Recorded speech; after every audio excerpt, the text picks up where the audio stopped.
Hello, bonjour, bonsoir, dépendant de l'heure à laquelle vous verrez ceci, et bienvenue à nouveau sur notre chaîne, votre chaîne Camartop. En espérant que vous vous portez bien et surtout que vous êtes d'humeur à parler des finances de nos footballeurs, venez avec nous parcourir le top 5 des footballeurs camerounais ruinés. La vie de footballeur n'est pas un long fleuve tranquille. Il est certes vrai que la carrière de footballeur garantit une aisance financière certaine.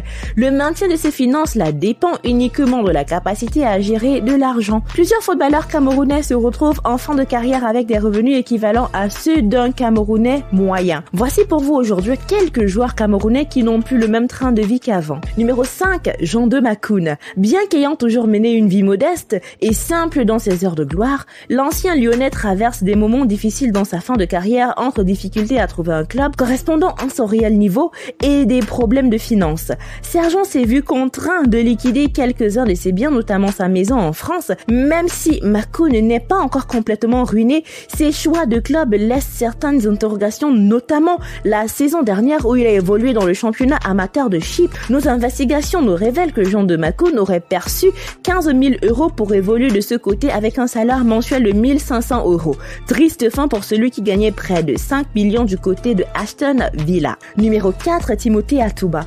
Ancien joueur de l'Ajax d'Amsterdam, Tottenham et même de Las Palmas en Espagne, le Camerounais a été contraint d'arrêter sa carrière suite à un mal de genou. Pire encore, le champion d'Afrique 2002, résident actuellement au Cameroun, n'arrive plus à joindre les deux bouts, même s'il a reçu il y a quelques mois des sous provenant d'une affaire de justice remportée face à un de ses anciens clubs. L'entourage du gaucher affirme qu'on le dit au quartier. Numéro 3, Bernard Tutang.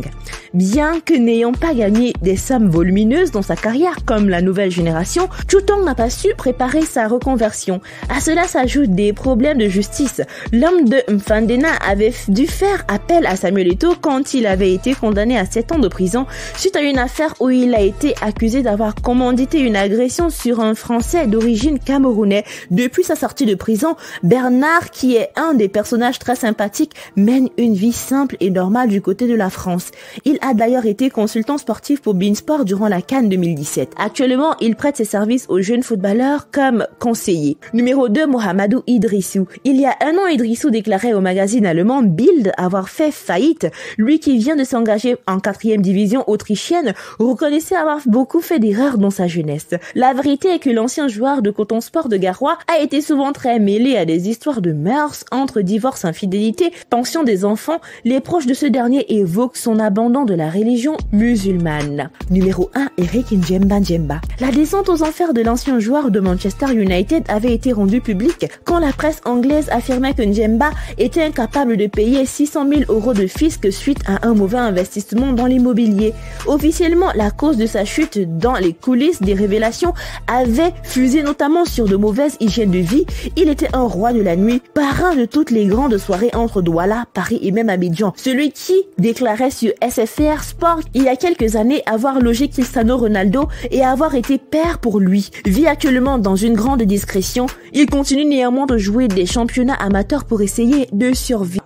Nous voici arrivés à la fin de cette vidéo. Si vous avez aimé son contenu et surtout que vous en avez appris davantage, n'oubliez pas de liker, de partager et surtout de laisser vos avis en commentaire. N'oubliez pas non plus de cliquer sur la cloche de notification afin de recevoir de nouvelles notifications à chaque nouvelle vidéo postée. D'ici là, portez-vous bien et rendez-vous pour de nouveaux contenus. Bye!